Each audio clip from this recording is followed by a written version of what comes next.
I think it's clear that if the assassination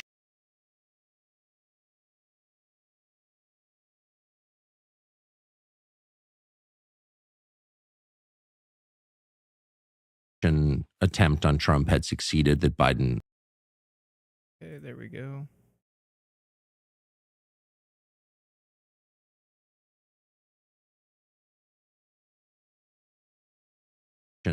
attempt on Trump had succeeded, that Biden Okay, there we go.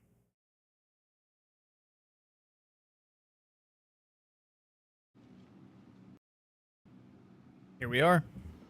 My fellow Americans, Oh, he's I'm definitely speaking reading to you from a tonight from teleprompter. behind the Resolute desk in the Oval Office. In this sacred space, I'm surrounded by portraits of extraordinary American presidents. Thomas Jefferson wrote the immortal words that guide this nation.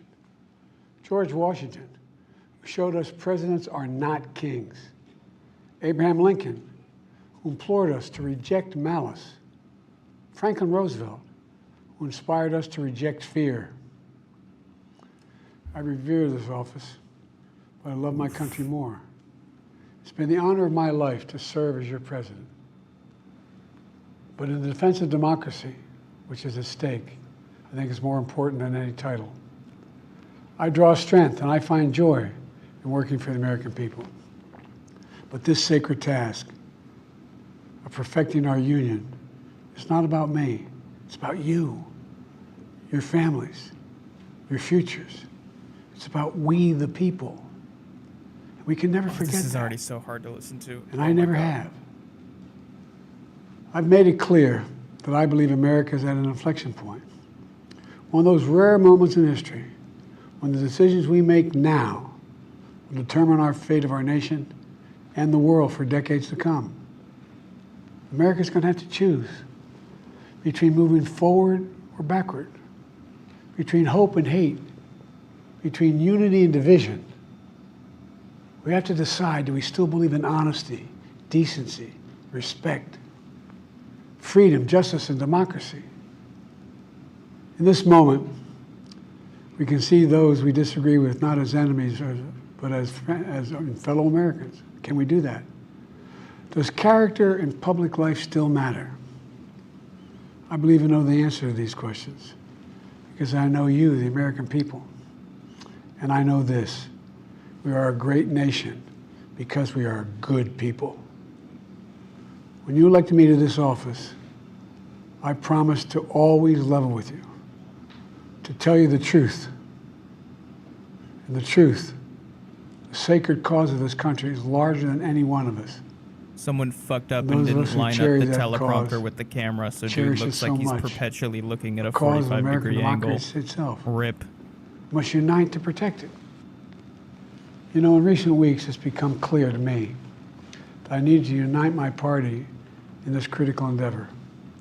I believe my record as president, my leadership in the world, my vision for America's future, all merited a second term. But nothing can come in the way of saving our democracy. That includes personal ambition. So I've decided the best way forward is to pass the torch to a new generation. That's the best way to unite our nation. You know, there is a time and a place for long years of experience in public life. There's also a time and a place for new voices, fresh voices, yes, younger voices. And that time and place is now. Over the next 6 months, I'll be focused on doing my job as president.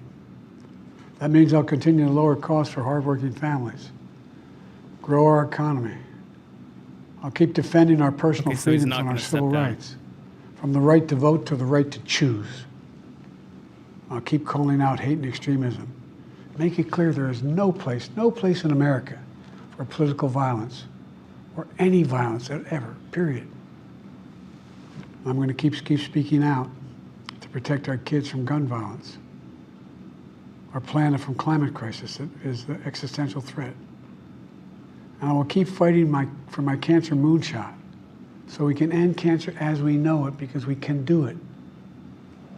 And I'm going to call for Supreme Court reform because this is critical to our democracy, Supreme Court reform.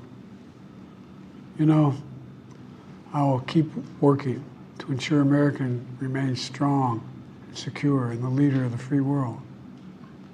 I'm the first president in this century to report to the American people that the United States is not at war anywhere in the world. We'll keep rallying a coalition of proud nations to stop Oh, Putin fuck off with from taking that. over We Ukraine, have two proxy doing more wars damage. going on. We'll keep NATO stronger, and I'll make it more powerful and more united than any time in all of our history. Ultimate gaslighter. I'll keep doing the Jesus. same for our allies in the Pacific.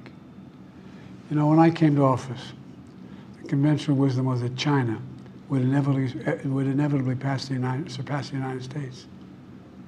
That's not the case anymore. And I'm going to keep working to end the war in Gaza, bring home all the hostages, and bring peace Says and who? security to Cite the your Middle East sources and here, end man. this war.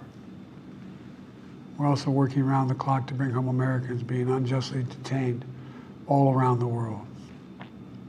You know, we've come so far since my inauguration. On that day, I told you, as I stood in that winter, we my stood God, in a babe. winter of peril and a winter of Talks possibilities. so softly Peril that and they've had to possibilities. boost his audio so much that I can We're in hear the grip every of the single we were in time the grip of the he worst pandemic in the swallows. century. It's disgusting. The worst economic crisis since the Great Depression. And the audio is The atrocious. worst because attack of on it. our democracy since the Civil War. But we came together as Americans, and we got through it. We emerged stronger, more prosperous, and more secure. Today, we have the strongest economy in the world, creating nearly 16 million new jobs, a record. Wages are up. Inflation continues to come down. The racial wealth gap Here we is the go. lowest Here's it's the been in 20 gaslighting years. on the economy. We're literally rebuilding our entire nation, urban, suburban, rural, and tribal communities. Manufacturing has come back to America. We're leading the world again in chips and science and innovation. We finally beat Big Pharma after all these years Oh, to lower did the we? cost of prescription drugs for seniors. And I'm going to keep fighting to make sure we lower the cost for everyone, not just seniors. More people have health care today in America than ever before. And I signed one of the most significant laws helping millions of veterans and their families who were exposed to toxic materials. You know, most significant climate law ever in the history of the world. The first major gun safety law in 30 years. And today, the violent crime rate is at a 50-year low. We're also securing our border. Border crossings are lower today than when the previous administration left office. I've kept my commitment to appoint the first black woman to the Supreme Court of the United States of America. Oh, Jesus Christ. also Here's the kept my virtue commitment. signaling. To have an administration that looks like America and be a president for all Americans. That's what I've done. I ran for president 4 years ago because I believed and still do that the soul of America was at stake. The very nature of who we are was at stake. And that's still the case. America's an idea. An idea stronger than any army, bigger than any ocean, more powerful than any dictator or tyrant. It's the most powerful idea in the history of the world. That idea is that we hold these truths to be self-evident. We're all created equal, endowed by our Creator with certain inalienable rights: life, liberty, pursuit of happiness. We've never fully lived up to it, to this sacred idea, but we've never walked away from it either. And I do not believe the American people will old walk man away from it point. now. In just a few months, the American people will choose the course of America's future. I made my choice. I've made my views known. I would like to thank our great Vice President Kamala Harris. She's experienced, she's tough, she's capable. She's been an incredible partner to me and a leader for our country. Now the choice is up to you, the American people. When you make that choice, remember the words of Benjamin Franklin hanging on my wall here in the Oval Office, alongside the busts of Dr. King and Rosa Parks and Cesar Chavez. When Ben Franklin was asked, as he emerged from the convention going on, whether the founders have given America a monarchy or republic, Franklin's response was a republic, if you can keep it. A republic, if you can keep it. Whether we keep our republic is now in your hands. My fellow Americans, it's been the privilege of my life to serve this nation for over 50 years. Nowhere else on earth could a kid with a stutter from modest beginnings in Scranton, Pennsylvania, and Claymont, Delaware, Here we one go. day Here's sit the behind Scranton the Joe desk talk. in the Oval Office as President of the United States. But here I am. That's what's so special about America. We're a nation of promise and possibilities, of dreamers and doers, of ordinary Americans doing extraordinary things. I've given my heart and my soul to our nation, like so many others. I've been blessed a million times in return with the love and support of the American people. I hope you have some idea how grateful I am to all of you. The great thing about America is here, kings and dictators do not rule, the people do. History is in your hands. The power is in your hands. The idea of America lies in your hands. Platitude Central. Here we go. You just have to keep faith. Oh, keep the meu faith. Deus. And remember who we are. We're the Minha United esposa States é a of America. mulher mais There's linda simply do mundo. nothing beyond our capacity when we do it together. Is that right? So let's act together. Preserve our democracy. God bless you all. And may God protect our troops. Thank you.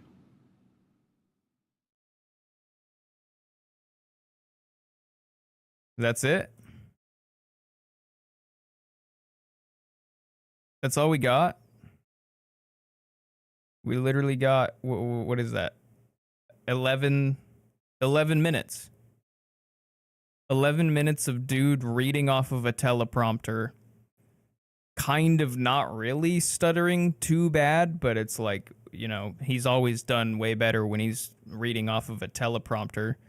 Whoever lined or was supposed to line the teleprompter up with the whatchamacallit, the camera to make it, you know, because the whole point of a teleprompter is, you know, I'm gonna look straight at the camera and it would look like this instead of me, you know, for example, this is me looking at my second monitor, I'm looking at myself. Instead of a teleprompter being here, and clearly it doesn't look like I'm looking at the camera, if the teleprompter was literally directly to the right of my camera right here, obviously I could be reading it and it looks like I'm just looking at the camera. Obviously, that's the entire point of a teleprompter, is so that you can stay on script, literally, while not looking like you're reading from a teleprompter. That's the whole point. Whoever lined that up, they failed, because I get it, especially if the camera is like really far away.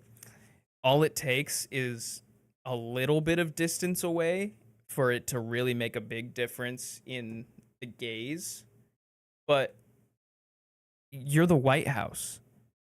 Obviously, there's good audio video, or I would think there would be good audio video people around to make the optics look good.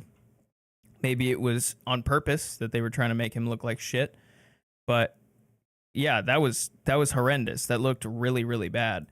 You know, he's just constantly looking at a 45-degree angle. So when dude says, "My fellow Americans, I want to speak to you directly," it's like, okay, I get that this is a live stream, so obviously he's not speaking to me directly anyways, but it just further brings you out of the illusion of him being presidential and speaking to you when the dude is legitimately like, you're looking right here and he's just like mouth completely agape, you know? So there were rumors that he was going to resign. I didn't really take those too seriously, although I thought that it wouldn't be,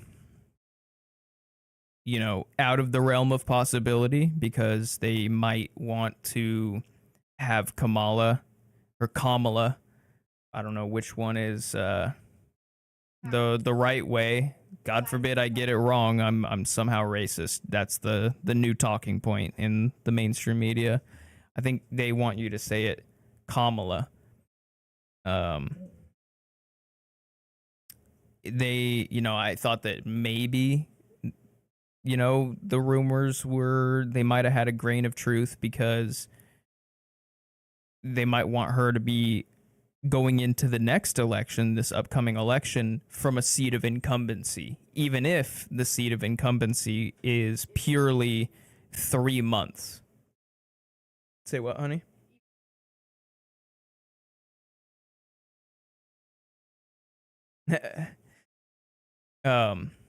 So it's just, I don't know how exactly it would have played out in this scenario, but it's a pretty known fact that incumbents are much harder to defeat than someone who is freshly running.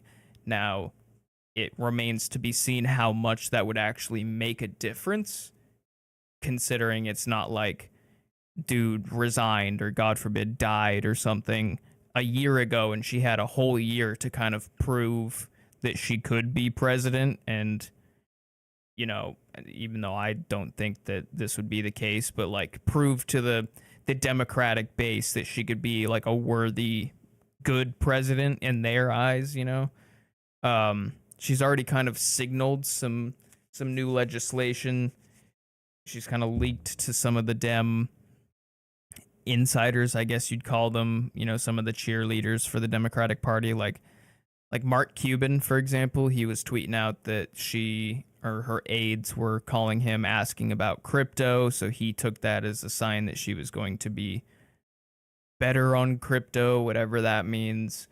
She's leaking to the press that she's going to completely scrap his entire State Department, which, by definition, that's a good thing, only if she doesn't replace them with equally shitty people, So if you get Antony Blinken out of there and then you replace them with, like, I don't know, John Bolton, which would never happen, but just as a thought experiment, obviously it's 6 in one hand, half dozen in the other, each are shitty in their own way. Both want to invade every country that they've ever come across and want perpetual war, so like it doesn't matter. So if she actually were to put an entire new State Department and like other cabinet picks in who were I'm not gonna delude myself into thinking that we might get a progressive or someone like that in there, but God forbid, at least they're maybe like a little bit less inclined to just go drop bombs everywhere in the world. That would actually objectively be a good thing. Now, do I think that, that means I'm going to go out and rush and vote for Kamala? Fuck no. But, she's trying to, what it seems like, my point is, in saying all of this, is that it kind of seems like she's trying to distance herself from Biden while still riding his coattails for all the shit libs who are like, still sad that he's not running, which is insane to me. They're so in an alternate reality, it's not even funny. But I think she's trying to ride his coattails while also like kind of signaling to people that she's going to be a departure from the Biden White House in certain ways, namely foreign policy and maybe a little bit more corpo friendly, which obviously is not good. But, that's good for her pocketbooks. That's like, the main funders. I think she raised damn near like $250 million since he's resigned because she, has come out and basically signaled to all these corporate donors that she's going to be plenty friendly to them. And so they're pouring money into her campaign. Gotta love the influence of giant corporations and donors. I'm not talking about the, like me, for example, when I was young and a little bit more naive and donated $10 to Bernie Sanders' campaign, and now I can't get them to stop fucking emailing me for like people who I could not only care less, but actively despise. It's like I voted one time for Bernie Sanders and felt weird doing that because already I didn't like the Democrats, but I liked him at the time before he kind of showed its true colors. And now, no matter how many times I unsubscribe, Act Blue and all of these other, you know, so-called activist donation organizations, they've sold my data to everyone because I get emails nonstop no matter how many times I press unsubscribe. I mark them as spam. They do those scummy tactics where they just make, you know, a randomly generated email so that they can blast it out to everyone who's on their list without getting flagged as a blocked email address. It's like total scam tactics, but from what's supposed to be a legitimate organization. They're not really, but they're not like a legit scammer in the, you know, like a random call from some dude in India saying that he's from Microsoft tech support. They're not like that level of scam, but they're approaching it. So, you know, Kamala, she's not exactly getting a flood of, you know, $10 donations like what I did to Bernie. She's getting like $1 million donations from giant, you know, multi-millionaires and potentially even billionaires who are then donating to these super PACs who then donate to her campaign. It's the literally just like 1 degree of separation middleman that somehow turns it from illegal campaign contributions to completely legal. And it's legalized bribery, and it has been for a while. So she's been flooded with money now that she's kind of signaled to every, you know, corporate cretin out there that don't worry, I'm going to be nice and friendly to you guys. So like, you know, when even, let me see, Jim, is this how you say Jim Cramer, Kamala. Here's the big secret about women. We want you to flirt with us. We even want you What the fuck is that ad? My Jesus mission is Christ, simple. bro. To make you YouTube money. is such a I'm here to level the cesspool. playing field for all Here we go. investors. All right. To make up its mind about what it means for Biden to drop out of Kamala Harris, almost certainly becoming the Democratic nominee. I think the race will shake out as one candidate who's happy to work with mega cap tech, and then the candidate of MAGA, which This doesn't guy is necessarily wrong on translate into everything, support but for mega it's, cap tech. you can know, see it's this field bad when split. this guy is like excited about your campaign. Jim Cramer, Mad Money guy, you know, when he's like salivating over the fact that you're going to be the nominee now, that you're terrible. When this guy's excited, all this guy cares about, he's got no ideology other than what is going to make me the most money. You know, principles and, you know, ideals be damned. You know, if he had to sell out his own family to the gulag for, you know, a couple mil, I'm convinced he would. So when this guy is like, ooh, yes, Kamala, it's a sign. You know, you can tell a lot about a person by who supports them and also who actively works against them. You can tell a lot. So, you know, if someone's got all of the worst people in the world working against them, that says a lot that they're probably, you know, a good person in what they do. And, you know, vice versa, if they have good people who are endorsing them. And it's just a mix of the two. So chalk this up to just another, you know, really scummy human being who is super stoked, just beyond stoked Play that all day today. Kamala Dow is going advanced to be 128 the points. nominee. S&P 500 gained 1.08%, but the Nasdaq, the movement at the time, one that was aimed at curtailing the power of the robber barons and the money men on the regime. But how about the other side of the trade? That's more interesting to me because it just unfolded yesterday. Oh, God, his voice is Kamala like Harris nails side. on a chalkboard. Here's where I disagree with pretty much everything you've heard about in the last 24 hours. I think Harris would be way better for big business than Biden, and certainly better for big business than Trump. Sure, she wants higher tax rates for corporations. That could be an issue. That was the smokescreen I heard all day today. However, I'm talking about something very different here. I'm talking about an ethos so deep that it's actually somewhat historic.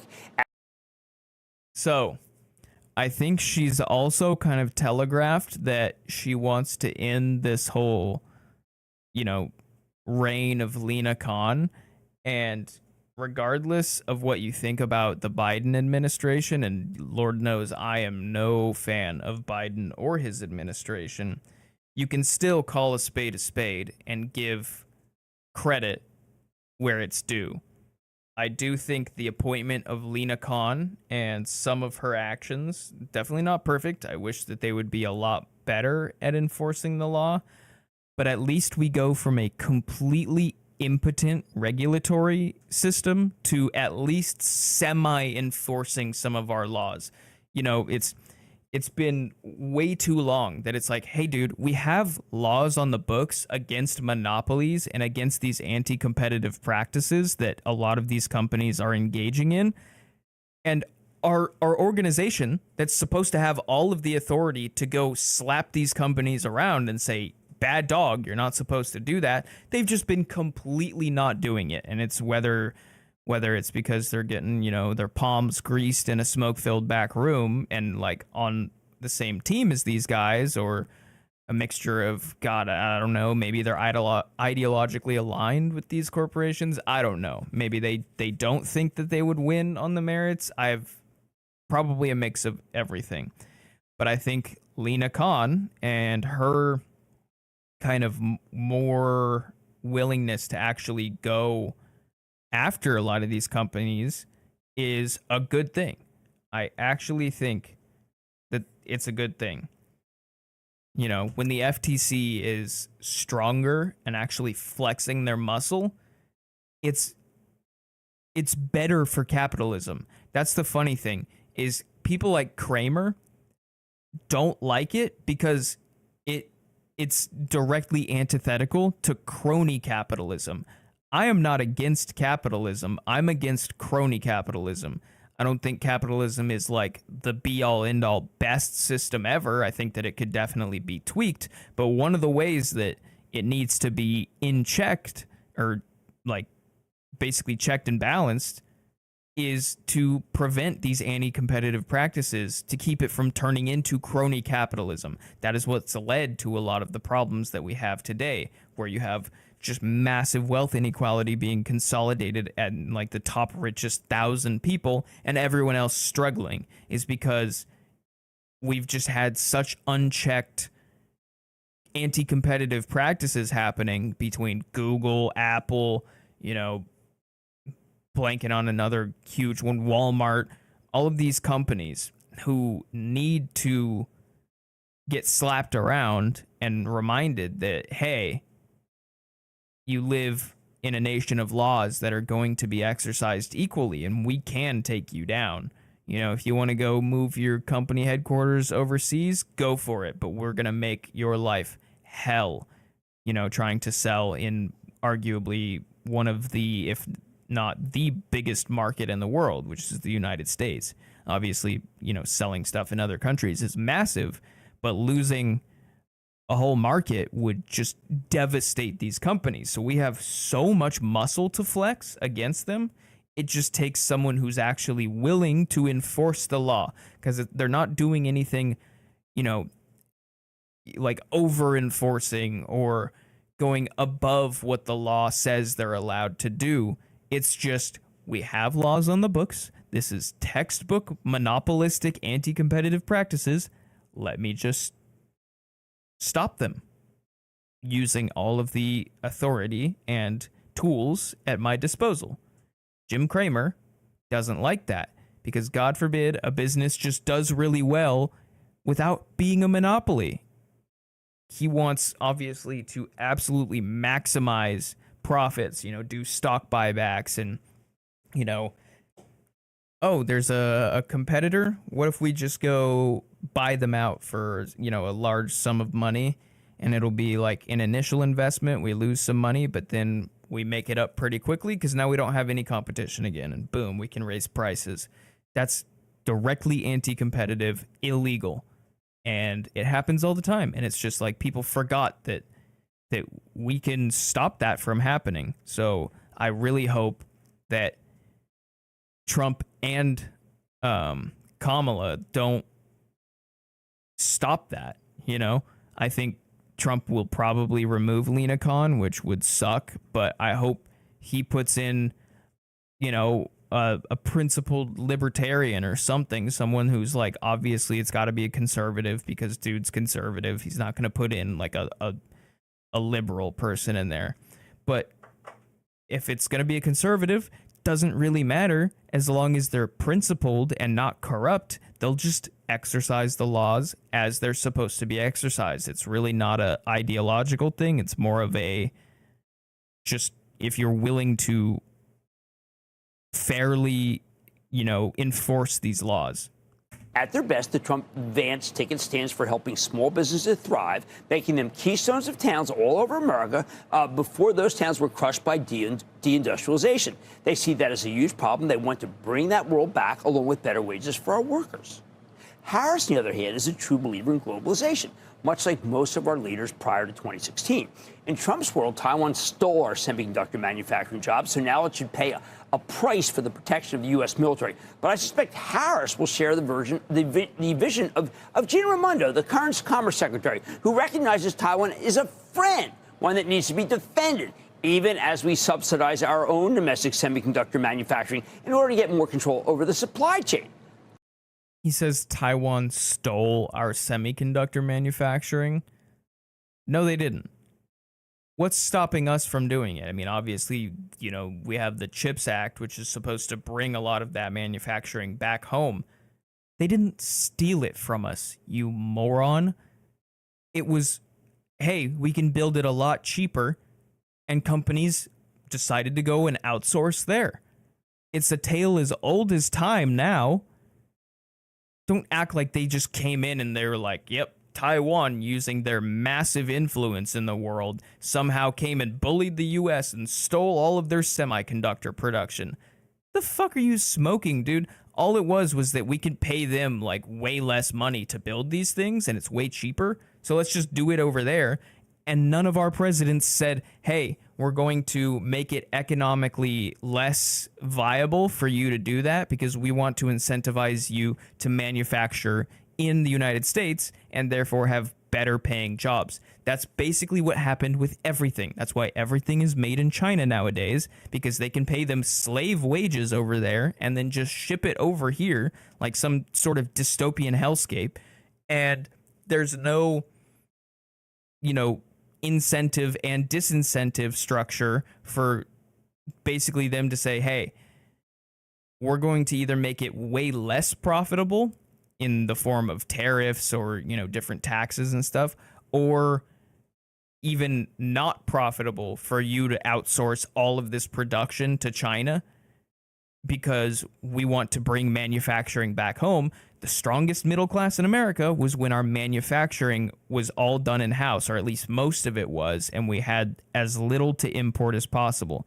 As things, like Kramer is saying, globalized, which I guess he's saying Kamala Harris is totally for, all of a sudden, all that happens is they go to the cheapest common denominator, let's call it, and it's like, as long as we can ship the resources to this area and then cut out a massive portion of cost, which is the labor, then it economically makes sense. It's insane to think about that it's cheaper because of how little they pay these people to ship all of the materials to a different place, have the labor done, and then ship it back. Literally thousands of miles, tons and tons of fuel, literally tons and tons of fuel just to ship it back and forth, and somehow that's cheaper. That shows you how little they pay these people and how it just exacerbates poverty in these other countries, while they try to sell it to the American people as, oh, well, your goods are going to be way more expensive if we manufacture here. What they don't tell you is that if we actually had a functioning economy that didn't have such a disparity in wealth, shitty pay, basically for almost every job comparative to the work output, and we had a bunch more manufacturing jobs from here, sure, stuff would be more expensive to be manufactured here, but the wealth of everyone would be higher and it would compensate for it. How do you think we did it before we globalized? It's not like everything was just too expensive for anyone to afford. It's just everyone actually made a living wage and like was pretty comfortable in the middle class. And so when they bought something from a United States made company, they could still afford it even if it was higher than outsourcing it to China. But look at this guy. He's just absolutely creaming his pants over the fact that she's going to be, quote unquote, for globalization, which just means we're going to take advantage of these developing nations even harder. And I'm basically going to get way more money for my investments because of it. What makes Harris different from Biden? Look, President Biden is someone who, by his own admission, doesn't know all that much about capital. He's arguably the most pro-union president in history, something he's proclaimed endlessly. Walk the picket line against Ford. That's been Biden's approach to populism and an adversarial attitude to big business and small business, for that matter. But Harris, I don't think she has the same view. She didn't. Look at him, look at him, look at him. This is so hilarious to me because he says that Biden is unbelievably pro-union. So two things. He's saying that as if it's a bad thing. Think about that. He's saying it as if that's like the worst things ever. Oh, give me a second. Yo.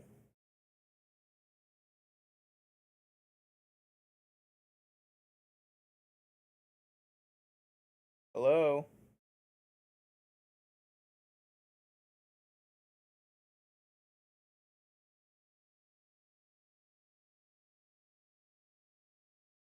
It's my grandma not knowing how to work electronics as usual. Let me make sure she's not hurting herself by falling or something.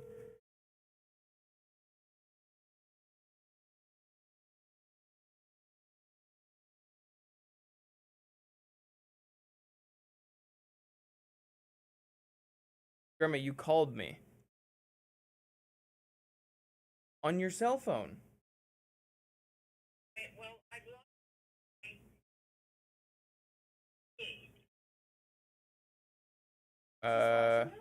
She was gonna watch me, yeah, but somehow she lost me, I guess. That is going to be way too hard to explain to you over the phone.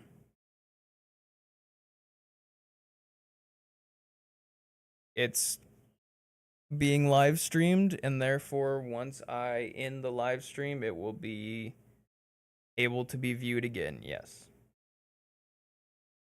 Well, I have to wait, I guess. Yep, I can have Colton put it on for you tomorrow. Okay. Thank you. I'm sorry to bother you. You're fine. I'm just ranting about Jim Cramer right now.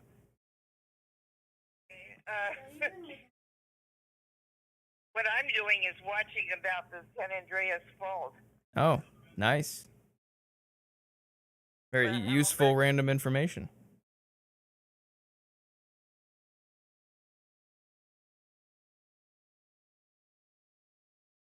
Yep. All right. Alrighty. I love you too, Grandma. Bye-bye.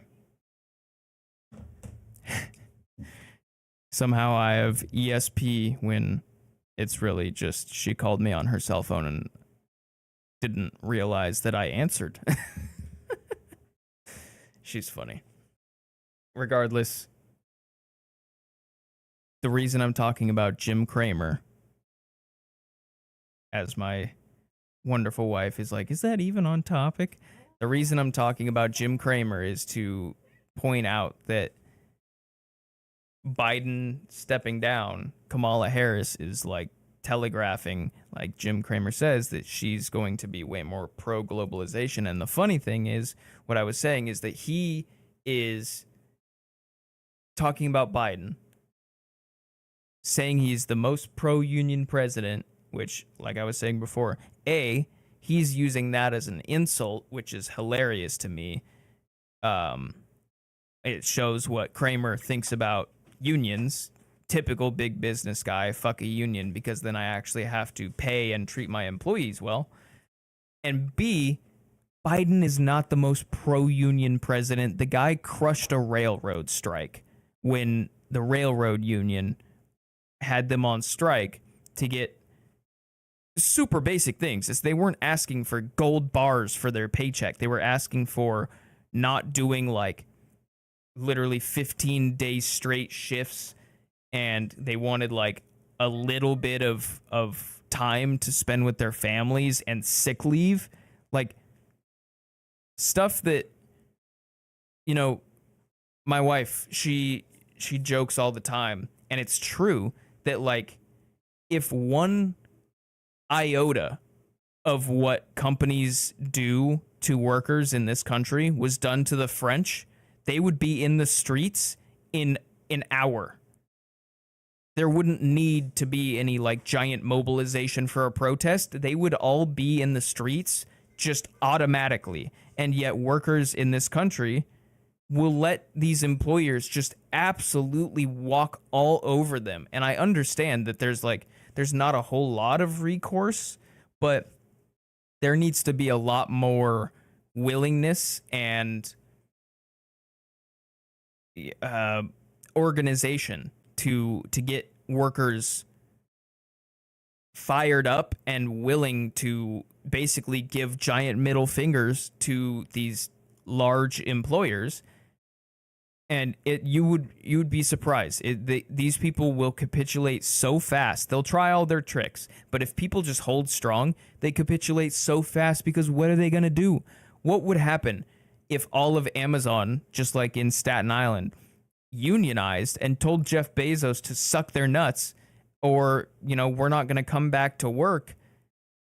They would capitulate and basically give them almost everything they want, as long as it's reasonable, which I'm sure it would be, almost instantly, because the amount of money that they lose in downtime is so astronomical that all these workers have to do is just band together like a union and say, fuck you, no, we're not going back to work until you give us the most basic stuff. And so I just want to show one more thing.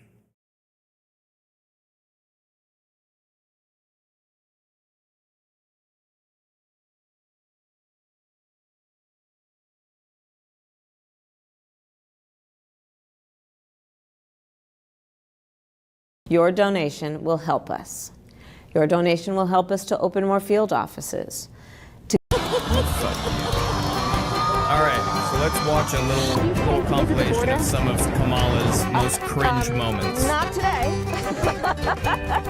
I am Kamala Harris. My pronouns are she and her. I am a woman sitting at the table wearing a blue suit. And Okay, so the context for that one is, I think, for whatever reason, because this is the party of we're not actually going to do anything for you, but we're going to virtue signal on stupid social issues. They had this weird meeting, and it was one of her meetings, and they thought, you know what would really get the Democrats, progressives, the lefties fired up? If we went around the table before we start this meeting and we all introduce each other with our pronouns and what we're wearing for some reason, because for some reason that is now a thing. My name is Kamala Harris, and I am a woman, pronouns she, her, and I am wearing a light blue suit. And everyone, I wish they would have played the whole thing, because everyone then goes around, does the exact same thing. I am a woman wearing a button-up, blah, blah, blah. And it was like the most just weird.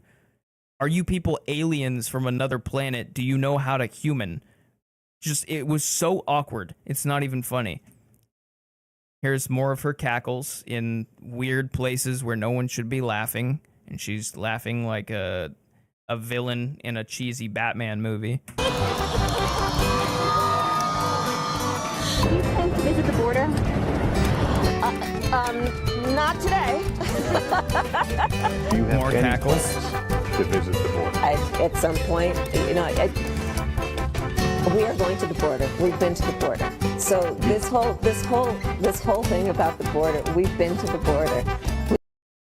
We are going to the border. We've been to the border. I remember this. This was so unbelievable that I cannot believe she's gotten anywhere in life, let alone to the VP, first being prosecutor, then to senator, then to VP, and now the presidential candidate. It is insane that someone like this could fail upwards so hard.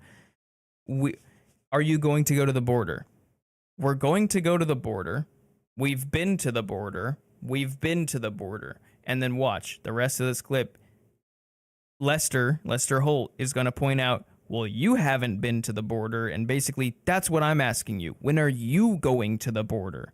You know, I'm not asking we as in we, the administration. I'm asking, when are you, Kamala Harris, going to the border? We've been to the border. You haven't been to the border. And I haven't been to Europe. And she goes, yeah, and I haven't been to Europe either. What? What kind of fucking answer is that? It's like she tried to play it off as joking, but it also comes across as catty bitch in the same sentence.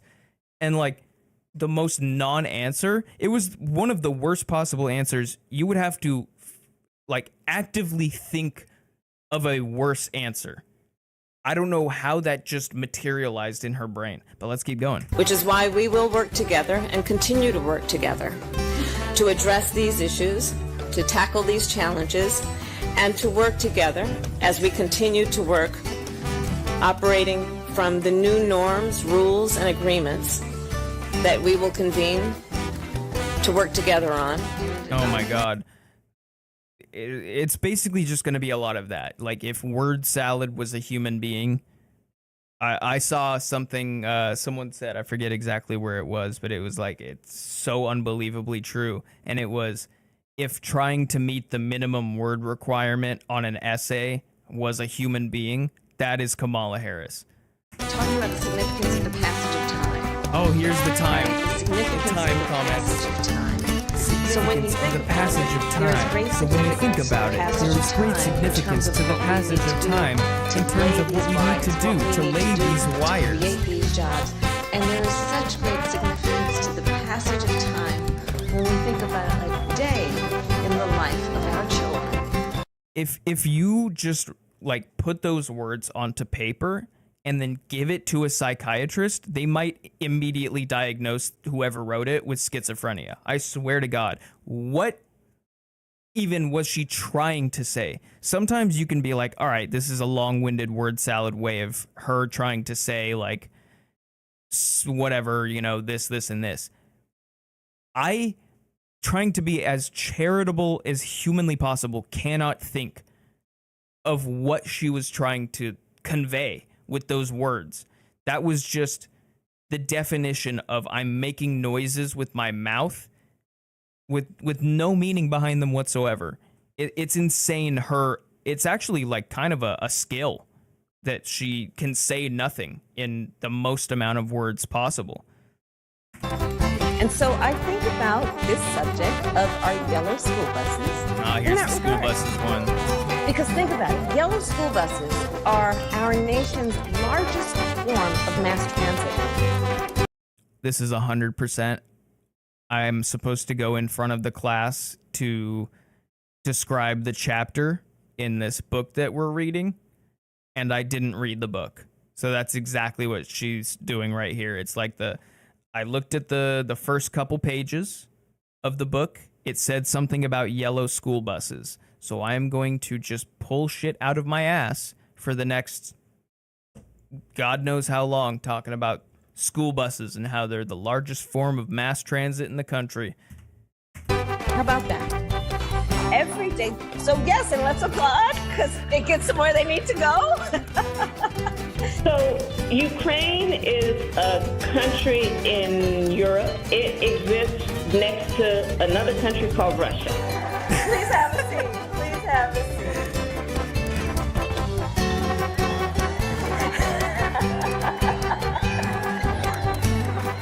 I am Kamala Harris. My pronouns are she and her. I am a woman sitting at the table wearing a blue suit. And Do you plan to visit the border? Oh my god. Come on. Free Press Journal. There's like so much more you could put into the compilation. You don't have to redo. But yeah, this is probably going to be its own segment of Kamala Harris and her many gaffes. I absolutely love the Passage of Time one. They're all golden, but there's some that really stand out. The school buses is pretty funny. So is the Ukraine one. So there is a country in Europe called Ukraine. There's another country next to it called Russia. And it's literally exactly what I would do when I'd get in front of the class and need to fill 5 minutes talking about a subject I didn't research. And I'm just like, so, Mexico. In terms of where we are right now, Mexico is south. The people of Mexico are called Mexicans. They speak Spanish. We teach Spanish in this school. And it would just be like that. It would just be anything that I can think of that is an objective fact, but that required zero research on my end at all. That is Kamala Harris. And that is our Democratic nominee for president. Aren't we just so lucky with this election and basically every past election for the last few decades? Just cream of the crop. That's why I can't believe there are people who call themselves coconut pilled out there. Unbelievable. But let the K-Hive start again. I'll never forget K-Hive on Twitter when she was initially running. It was unbelievable the things that they would do to try and defend this woman who clearly is like so in over her head. It's not even comical. It's funny to laugh at, but then you realize, oh, she has a legitimate chance to be the most powerful person in the world, or one of the most powerful people in the world. And it's one of those things where it's so shitty and so scary, the only thing you can do is laugh. So that's Kamala Harris. Probably going to divide this up into two different segments. One is Biden, Mr. Teleprompter himself, not looking at the camera, basically saying nothing, just like Kamala talking. It was like a mini State of the Union address where he just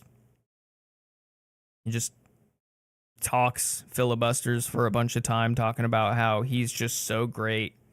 The country's doing phenomenal. Donald Trump is just, an existential threat to the country, and go Kamala. And basically, the only newsworthy thing in that entire 11 minutes is that A, the dude is alive.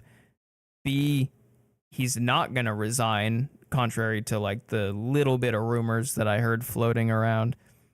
And he's basically trying to save his legacy and not look like a complete failed president. And that's about it. Pretty uneventful.